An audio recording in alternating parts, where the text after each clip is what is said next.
account. How many percent would you consider those would carry political? How many percent of your posts would you consider would carry political themes? In my old account, probably 70, 80%. I'm not sure. I don't measure it's spontaneous. I don't set out to I don't have a quota. And you attribute this simply because you are Because I'm very politically politically aware and I'm very politically passionate, sir. Sa mga content mo, may naalala ka bang pinakamaraming engagements, views, likes, or whatever impressions? Yung pinaka nag-trending na post mo? Top of mind. Sa old account, ang pinaka nag-trending na post was the death of Stan Lee. It's not a political post, the death of Stan Lee, the creator of Marvel. Sa new account, my sadness over PRRD spending his birthday alone in his cell in The Hague. Yung sa mga political post mo in the previous account, ano po yung pinaka nag-trending? I don't remember exactly, but it's always about the former president. So sa tingin mo, bakit nag-trending ang isang post ni Cresetchu? I don't know. Maybe because it resonates with people. Because I have never boosted a post. I'd have never bought likes, or I have never paid to get liked or followed. So I cannot speak for my audience or readers, but it's probably common sense that it resonates with them, that there are a lot of people who love President Duterte. May mga contents na sinasabi na non-political o may mga post ka naman na masasabi mong hindi nag-viral, ano? Actually, I don't know what the parameters are for what is considered viral. I don't know. Or let's say, anong klase ng content naman in your experience ang hindi nagkaroon ng maraming engagement? May naalala ka ba na... It does not, I do not look at how many likes I get. And whether or not they go viral is not very important to me. I write what I write, whether I have 1 reader or 1,000 readers. When you post something, do you also engage with your those who make comments? When I have time, and when you do that, have you considered ano yung mga dominant demographic ng yung audience na usually mo napapansin? Are these like-minded people? Are these... Mr. Chair.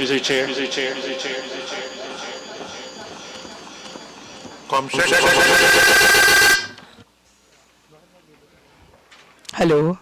Okay. Okay na? Okay.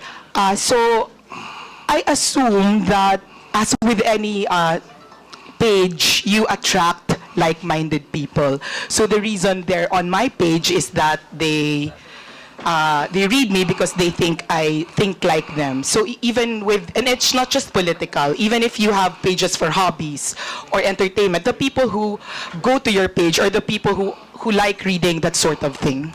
And you think this is the reason also why people follow, they like, they comment your posts because they agree with your posts? Probably, yes, I think so. And you think... But just to clarify, I also have people who go to my posts just to oppose what I say. So it's not as if it's an echo chamber. It's not. Because there are people who go to my page and there are people who are trolls. And when you look at their accounts, those are new accounts, locked profiles, and they say the same thing. So it's not there's no echo chamber in today's social media because there are trolls on pages and there are people who oppose what you say. It's good that you pointed that out, but let me ask, do you think in your engagement with those who are posting, with your post, you think that the content of your post actually influence the minds of other social media users? Have you ever found yourself quoted, reposted, shared in other social Yes. media accounts? Yes, they are, but I always maintain that they would not be reading my page if they were not already feeling or thinking what I'm feeling. And a lot of the feedback that I get is that people saying, you articulate what I am feeling, except that I do not have the words or the talent to say that. So I think majority of my readers are those people who want to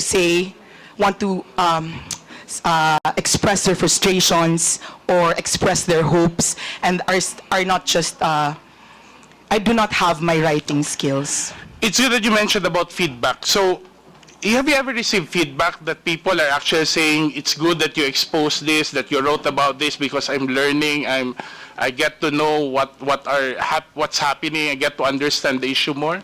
Yes, but that's not specific to social media. I am an editor, and if I write articles for the newspaper, it's always all the articles that you write, whether they're for social media or for traditional media, you're writing it to expose, inform, entertain, empower. But let me go back to the social media. Let me limit to the social media posts. Have you ever received feedback saying that they have learned, they're thankful that you have exposed, they have learned something, they've been influenced by the information that you posted in your social media account? Sir, I do not think that I am at the level of investigative journalist who have exposed something. I just say what unfortunately, I'm not the kind of journalist who can do exposés. So unless it's something of my personal knowledge, I don't think that somebody has thanked me for exposing something. So are you sure that in your social media posts, whether in your previous posts or not, you have not exposed any public official or agency of the government whatsoever? Remember, you're under oath. Not that I remember, and I know that I'm under oath. I don't remember anything exposing a public. And if I'm going to do it, I'm going to do it in my job for Manila Bulletin, not on my page. So I am more protected by my office. I will go back to the question. Ibig sabihin ba sa social media posts mo, wala kang sinabi na nag-e-expose ka sa sino mang opisyal o ehensya ng gobyerno tungkol sa in the conduct of their official duties? I don't remember any exposés I've done. Mr. Chair, is it possible that the committee subpoena Meta for a copy? I understand that Meta keeps a digital copy of all the postings over a considerable time. I move that we subpoena the social media posts of Mrs. Crisette Chu. There's a motion. Any second? Second. Any objection? There being none, motion is approved. Thank you, Mr. Chair. I know you're a professional journalist, Crisette, and I know you're well trained and you studied abroad, and you have a good appreciation of what it takes to be a journalist.